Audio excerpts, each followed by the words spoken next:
Então, só estava a tentar focar o trabalho, não é? Para a gente, portanto, eu diria, a gente agora vai ouvir, não é?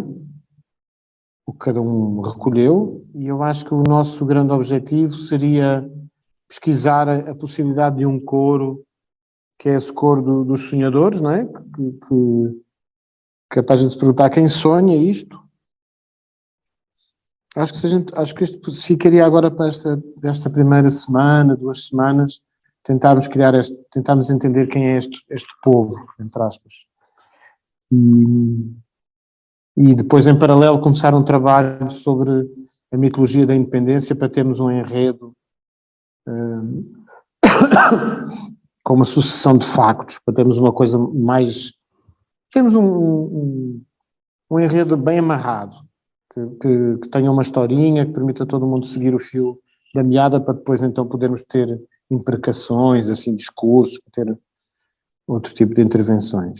O que eu pude, né, registrar foram figuras muito solitárias, fora ou trabalhando, né, como essa senhora toda vestida, né, com camisa escrita ouro, ouro, ouro, né? Aqui tem muito isso de compra de ouro, de joias, né?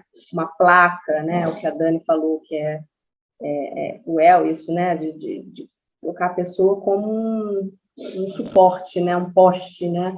Onde está ali divulgando a compra de ouro, que eu acho muito simbólico, muito significativo. E ela, aparentemente, eu já compartilhei no Zap a imagem, é muito uma mulher negra, de aparência frágil, né, muito magra, e a aparência dela está sempre aqui na esquina de casa, né, muito frágil mesmo, né, enfim, humilde. E ali ela estava no gesto, né, quando você fala dessa pesquisa gestual, é um gesto que se assemelha a quem está pedindo, né, ela está entregando um cartãozinho, entregando uma divulgação. Ora, quem eu observei está no mesmo gesto, mas pedindo. Eu estava na praia de Ipanema e de repente veio um grupo de jovens negros, então, corpos negros, jovens, sem blusa, descalços, só de bermuda, correndo, e eles começaram a se embolar no chão, a se chutar, de muita violência, e as pessoas começaram a se afastar, a correr, né? Então, aquela onda de pessoas se afastando, e eram aqueles corpos jovens, só de bermuda e descalços, e se embolando, e se batendo. E depois eu fiquei sabendo que era um desses jovens tinha furtado um celular, um cordão, e os outros jovens também, iguais a ele, estavam batendo nele. Eu sinto assim que tem alguns termos que acabam, desculpa o barulho de obra, mas acabam se popularizando e acabam isentando a gente de fazer alguma coisa, de fazer qualquer coisa que ela seja, tipo o termo lugar de fala. Esse não é meu lugar de fala, eu não sou um corpo preto. Eu acho que não tem que ser assim. Porque pensando na questão do feminismo, assim, se um homem fala isso não é meu lugar de fala e não vou fazer nada sobre isso, ele vai continuar não fazendo nada sobre. Assim como o corpo branco fala, esse não é meu lugar de fala, vai continuar não fazendo nada sobre. Então, acho que a questão é, sim, se locomover, mesmo tendo algum desconforto, porque é isso que o corpo diferente do seu faz. Ele se move mesmo tendo um desconforto. Eu acordo muito cedo, né? Para levar meu filho na escola, e às vezes eu acordo mais cedo ainda, e ele também, a gente dá uma volta com o cachorro pelas ruas aqui de Botafogo, 6 da manhã, e nesse horário tem muitas pessoas passeando com seus cachorros também, né? Passando numa das ruas aqui, tinha uma família de moradores de rua dormindo na frente de um bar que estava fechado ainda, né, um colchão, eles com suas cobertas e tal, e eles tinham um cachorro. O cachorro estava dormindo, a família inteira estava dormindo, era o cara, a mulher, uma criança e o cachorro. E o cara estava abraçado com o cachorro assim, tava ok. E aí, passeando com o meu cachorro e o meu filho, e comecei a observar que as pessoas que passeavam com os seus cachorros, quando passavam pelos moradores de rua e viam que tinha um cachorro, elas atravessavam a rua, né? Com medo do cachorro do morador de rua atacar. Então, assim, achei interessante porque automaticamente um cachorro de morador de rua ele é perigoso, né? Nenhum outro cachorro ali em suas coleiras, todos, né, se encontram, ele é manso, não sei o quê, né? Todos se encontram, dá aquela cheiradinha no rabo um do outro, vão embora. Mas o cachorro de morador de rua é um problema.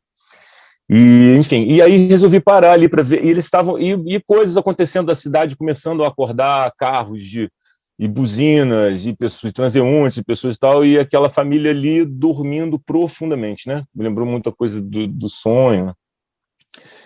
E aí passou uma senhora com o seu Shih Tzu, o meu cachorro também é um Shih Tzu, aí passou aquela coisa, né? Que lindo, não sei o que, qual o nome dele, não sei o que. Aí ela viu a família dos moradores de rua, e ela virou para mim e falou, coitadinho, olha como ele tá magro. Aí eu pensei que ela estivesse falando da criança, mas não dava para ver que a criança estava coberta. Aí eu não entendi muito bem. Aí depois eu me toquei que ela estava falando do cachorro, né? Chamou, e aí ela virou para mim e falou, porque o meu marido não me deixa mais fazer essas coisas, porque a minha vontade é de pegar todos eles e levar para minha casa, se eu pudesse. Então, assim, porque ela queria levar o cachorro, que tinha um dono, para a casa dela, e aquele cachorro estava magrinho, né? Como aquelas pessoas, provavelmente, se não tivesse o cachorro, essa senhora ficaria conversando comigo ali do lado dos moradores de rua durante horas, e ela nem olharia, né? Mas chamou a atenção exatamente o cachorro. Como aquela família começou a ser visível para essa mulher a partir do momento em que tinha um cachorro que era o ponto de identificação ali, né? Eu tava indo para o ensaio na Martins Pena e passei pela Lapa. E tem uma rua na Lapa, que é uma rua onde vende muitas coisas, assim, vende de tudo lá. E aí eu estava passando nessa esquina e eu vi várias pessoas parando nessa esquina e olhando em direção a essa rua. E estava acontecendo alguma confusão, alguma briga. E aí eu vi um homem segurando uma mulher, uma garota, na verdade. E aí essa garota, ela estava meio presa, estava numa situação de constrangimento, e depois eu vi que, pelo momento pouco que eu passei, eu entendi que ela estava sendo acusada de roubo, então ela estava sendo expulsa daquele lugar. E aí, ela, tentando se soltar daquele cara, ela foi e caiu no meio da rua. Aí se levantou meio rindo ainda. Tipo assim, o cara tá me acusando, mas não roubei nada. Aí, beleza. E ela saiu correndo. E aí, eu também tava correndo pro ensaio porque eu tava atrasado. E aí, isso me fez lembrar, quando eu tava andando também no aterro, eu vejo muitas pessoas correndo, né? E aí, foi falado sobre gestos. E aí, eu peguei essa ação de correr. Porque eu acho que a cidade do Rio traz essa correria das pessoas, sabe? De sempre estar com pressa de alguma coisa. E aí, quando eu cheguei aqui no Rio, não sou daqui, acho que o que mais me chamou na cidade foi essa pressa das pessoas, essa rotina de no ônibus todo dia era uma briga. Se você for daqui, sair daqui da Glória, ou de Santa Teresa até o centro, a central, você vai ver a briga em algum lugar, você vai ver alguma pessoa correndo, né? Seja correndo seja correndo de forma esportiva ou correndo de alguém ou de alguma coisa. Pode ir. E aí o que me veio foi o próprio silêncio também entrar nesse diálogo. Só que ainda tá uma coisa muito que eu não sei se é isso. E aí tem outra coisa que me surgiu também. Aqui no Rio tem muito pombo, né? Porque nesse diálogo que está surgindo, eu falo assim, porque quando eu tô acordado, eu vejo muitos pombos. E aí o silêncio fala, não, ó, sua avó é onça, seu pai é onça, e as onças são originárias daqui. E se você não tem asas, você não é um pombo. E é uma das dúvidas era essa. Só que aí tem um conflito que ainda tô identificando também. Esse silêncio, ele vai falar, mas também não fala. E aí eu pensei em surgir esses animais, sabe? Me veio isso, só que eu posso estar viajando demais. Não, não, acho que está certo. Tem um. Desculpa interromper, mas tem um artigo famoso do Viveiros de Castro que é a Inconstância da Alma Selvagem, né? Que é uma Constância da alma selvagem. frase, Inconstância da Alma Selvagem, acho que é assim. É uma frase do Padre Nóbrega, do jesuíta. É claro, é sobre a colonização, a evangelização, etc. Mas o Viveiros depois parte para falar da onça e de como, do ponto de vista da onça, o homem é que nem cerveja para nós. Uma coisa que dá gozo, assim, que é refrescante, que é, sabem? Que nem tomar um chopp, assim.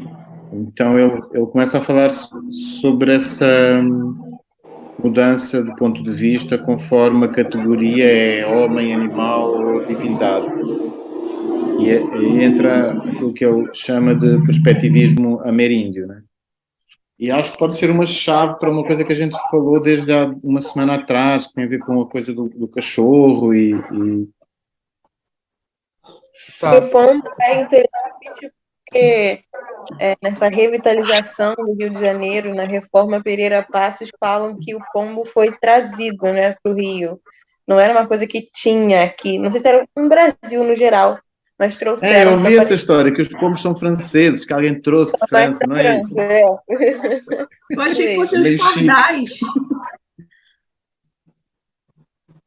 Pombo mesmo. E sei lá, e vai dar aquela coisa meio folclórica do que a gente já falou das aves exóticas, da proibição e do tráfico clandestino de aves, que é todo um assunto que a gente pode usar como uma alegoria. Enfim. A gente falou também num dos primeiros encontros sobre os tigrados, não é assim que se diz, não? Sobre os escravizados que transportavam os dejetos e que ficavam com as manchas do ácido úrico e eram chamados de tigrados, algo assim, sabem? Eu posso tirar o mal do nosso país defecando pela boca e pelo ânus. Eu posso voar em cima de tudo e acima de todos. Não. Você é uma onça. Salve Sua Majestade. Salve o Brasil. Sigam-me os que foram brasileiros.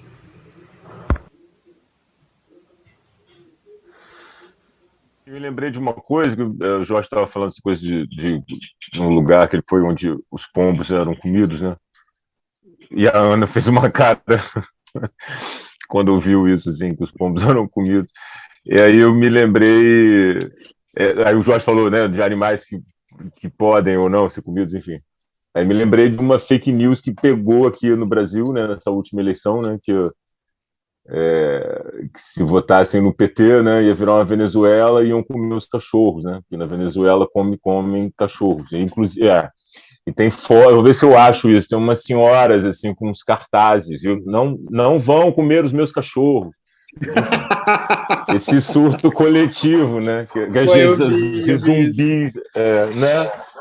Cara, inacreditável, enfim, aí me lembrei disso, assim. E a gente está tendo muito acesso, né, a essas imagens desses manifestantes, né, que todo mundo tá vendo como um hospício a céu aberto, né, pessoas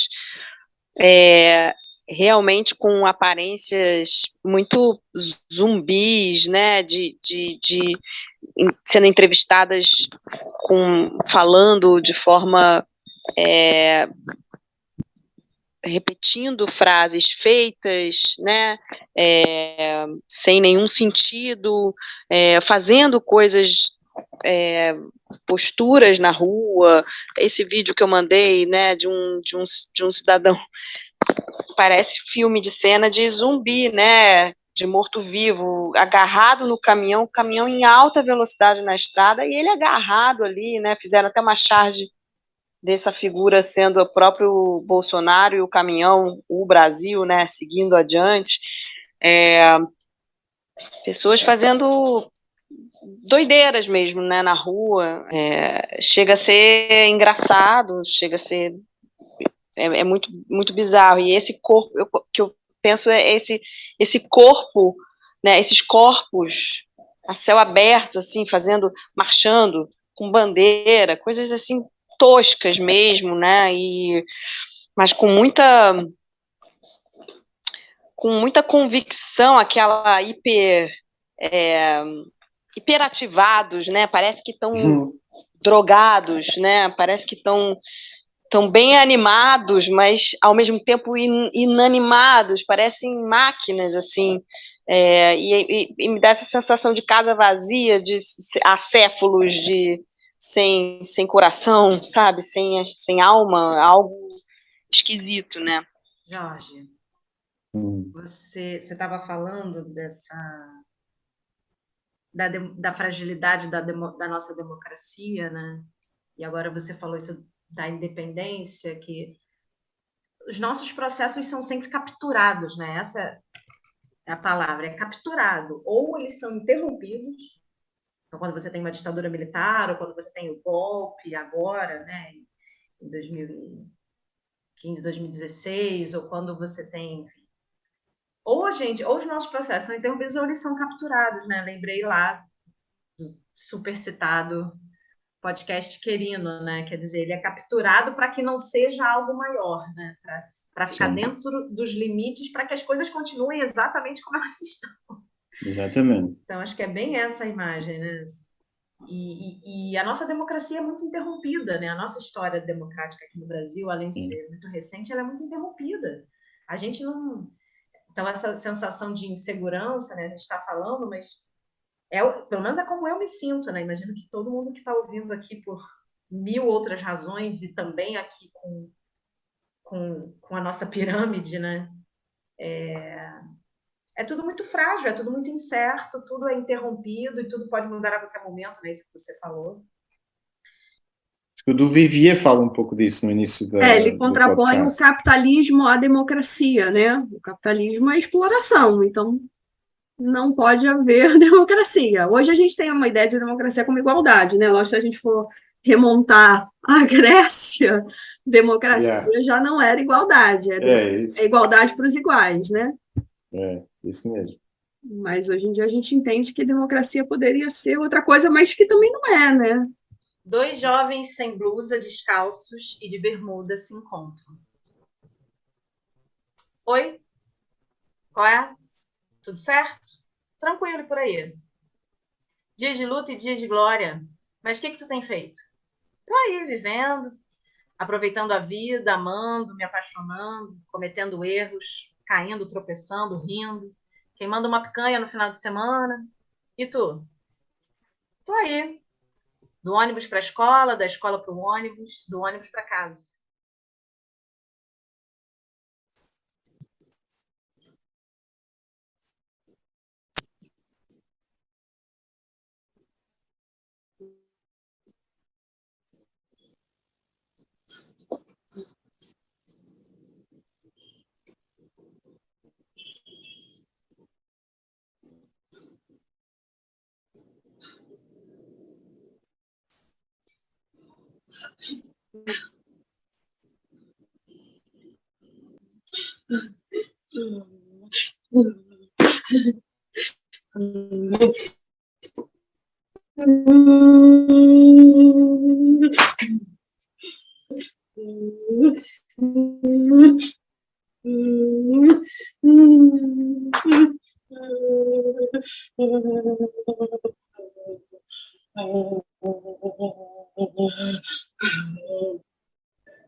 Não, só para dizer que seria importante a gente tentar encaminhar estas cenas para uma luta em direção à independência, com figuras que se vão metamorfoseando, tentando se libertar daquilo que as condiciona, tentando se afirmar em plenitude na sua força vital. Desconstruir essa imagem do negro também é um processo, né, de alguma maneira, que eu entendo como independência também, de você se tornar, de você se libertar dessa até mesmo do estigma, né, que se carrega.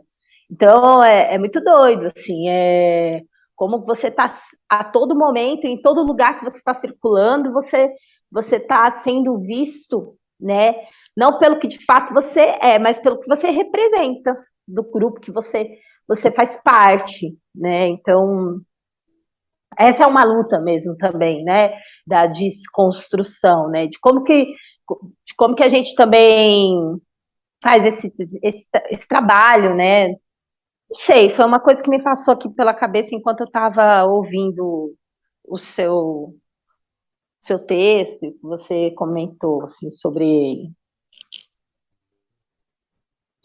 Acho que o nosso estudo deve ser disso, né? Porque a promessa da independência, ela é feita a toda a população em geral, mas depois só se cumpre para alguns.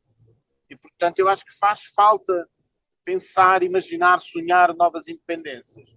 Eu acho que é aqui que a gente entra a desejar uma segunda abolição, restituição de direitos, compensação e indenização histórica, sei lá, inúmeras coisas que a gente pode inventar. Acho que não devemos estar limitados. Então, assim, é um processo, né, que é um processo que é nosso mesmo.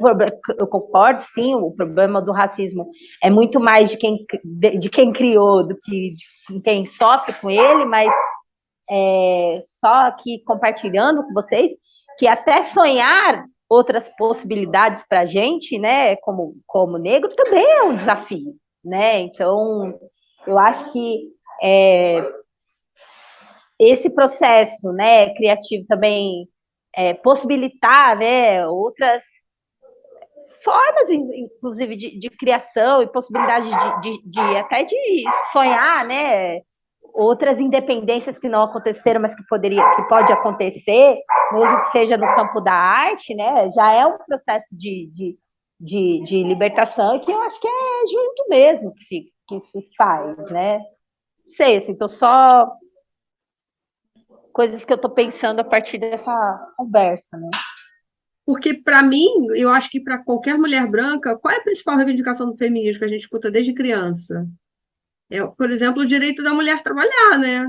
Isso não é tão óbvio, né, para a gente. Se eu fosse, alguns anos atrás, eu fosse escrever uma cena sobre feminismo, provavelmente seria um diálogo assim, né? Tipo, da mulher que quer trabalhar. E aí caiu assim na minha frente, pum! E eu já, faz poucos anos, já era uma mulher adulta, já tinha lido um monte de coisa. A mulher falando assim, mas a mulher negra trabalha desde sempre. Nós fomos escravizadas, depois, né, somos domésticas. A mulher negra nunca houve essa reivindicação. E aí eu falei, caraca, né? É algo tão óbvio e que eu só fui descobrir há poucos anos. Então, assim, às vezes, isso é que eu estou querendo dizer da nossa limitação, né? Existe uma limitação, agora já não tem mais esta limitação, mas quantas outras eu ainda não tenho? Então, existe um lugar quando, né? Só que eu acho que isso não pode também ser uma censura para a gente não falar das coisas, tem que falar. E aí você traz aqui e a gente troca. Pensando nisso das metamorfoses, né, e dos pontos de vista, e dessa coisa do terror, né, dessas figuras que estão ali naquele quadro, né, e uma coisa que eu tenho pensado muito, que foi até falado hoje aqui, né, que ninguém é uma coisa só, né, então pensar nesses pontos de vista, né, dessa mulher que está dando ali a comida para a criança, é a senhora da casa, mas é uma mulher, né, que é subjugada por esse senhor, por esse marido e tal, né? Então essa jovem escrava que está abanando, ela é uma mulher escrava, negra e jovem, né? Então tem o olhar desse senhor, né, em cima dela, né? Mas aí também entra no que o Lucas falou desse resto de comida da imagem, né? Dessa senhora dando o resto de comida ali para aquelas crianças. Então, também esse uso da comida, tanto como esse resto que eu dou para o mendigo, para o morador de rua, mas isso também, né, desse desperdício, dessa outra visão, dessa outra abundância, né, que a comida, não sei, me veio essa imagem aí. Já podeis dar a filhos, respondente a mãe gentil.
A liberdade, um horizonte no Brasil. Essa coisa, né? Tipo assim, é fácil, como disse alguém, né? Amar a humanidade é fácil, eu quero ver amar o próximo, né? A ideia, pô, agora sai daqui, bicho nojento, né? Tipo assim, que nem as crianças, gente, as crianças, o bem das crianças, As crianças, sai daqui, pivete, sai daqui, pivete. Exatamente. Então, assim, exatamente. tudo é assim, né? Tipo, gente, essa moralidade falsa, né?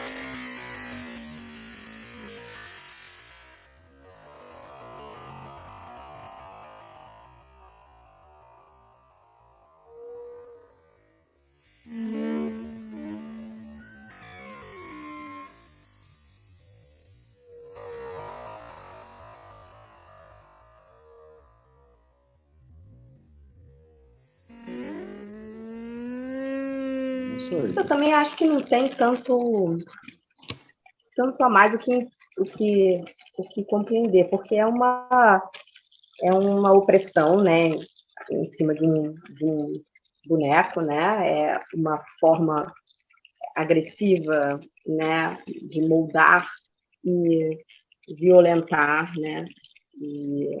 Mas agora fiquei muito curioso pensando Estou ainda naquela agenda da gente cruzar, fazer duplas. E acho que pode ser incrível. Plantão jornalístico. Brasil, 200 anos. Aqui são outros 500. Denúncia. Moleques pretos e adultos de sua tribo invadem BRT e ocupam todos os lugares. Usuários brancos da linha reclamam não terão onde sentar e exigem a instalação de grades e catracas para garantir a segurança no local. Somos netos daqueles que colocaram fogo, mas também somos os mesmos que apagamos. Chacota! Genial, chacota, gente. Acho que tem dois tipos de carregadores, né? Que seriam as pessoas que trariam a revolução, né? Que é o que está escrito aí.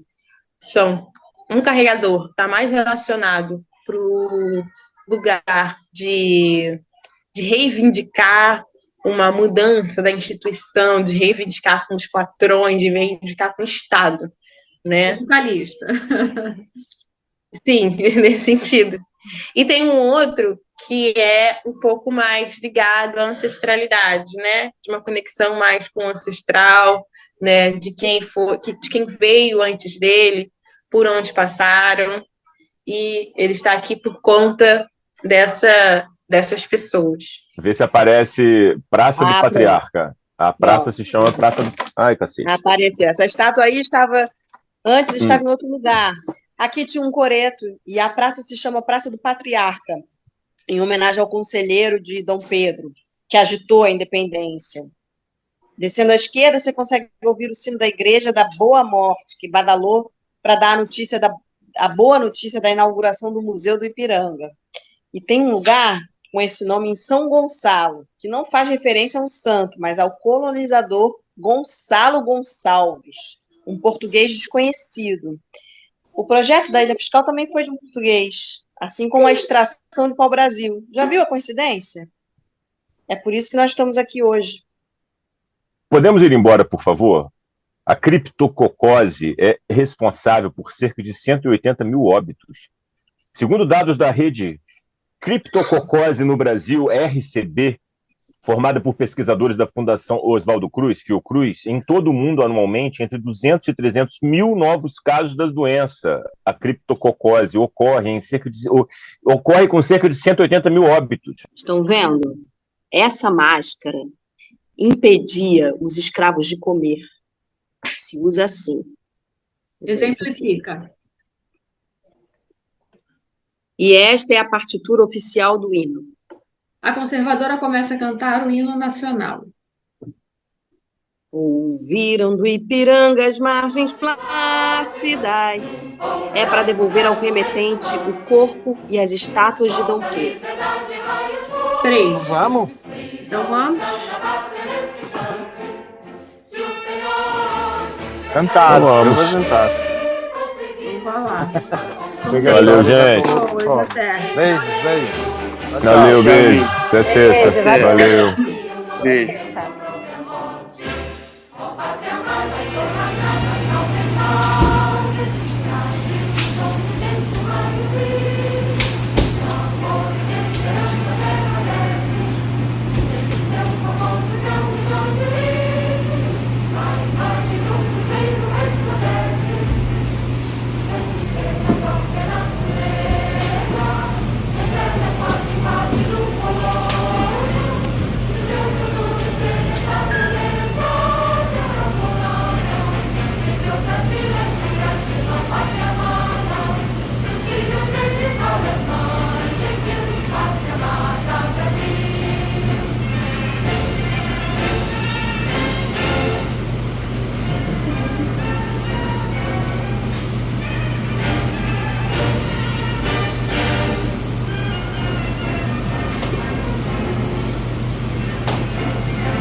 Mais de 1.000 guaranis são mortos no massacre.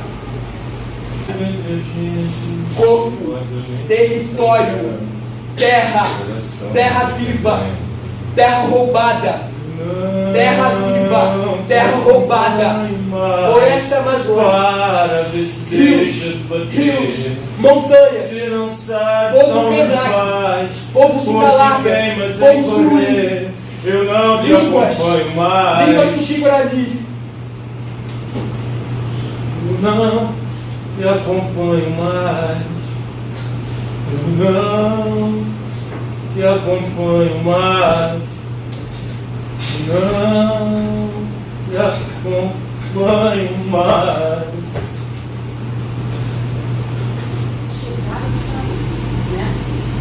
Você pode fazer o senador? Pode ir lá? Por favor? Ali? Isso. Pode entrar, Clarice. Senador. Entra o senador. Não, volta. Anuncia ou não? Que entra o Não, senador? eu falo do senador.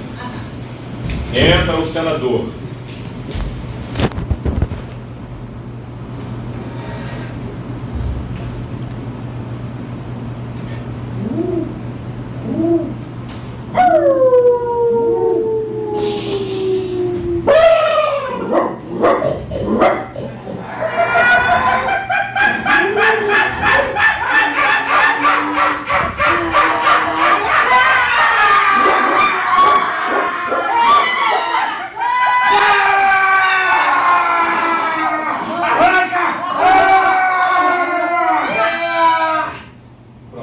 Faltou uns gritos, tá?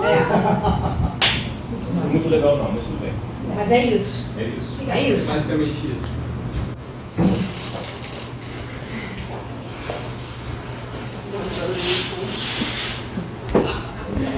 É mesmo? Eu ia jurar que era você. Nós vivíamos em Vassouras, você não se lembra? Você não tem família lá? Ah, sim. Então você deve estar falando da bisavó. Ela não viu assim. Mas então ela também se chamava Cleonice? Tal. Vou ver, tal como a minha mãe. Eu sou a...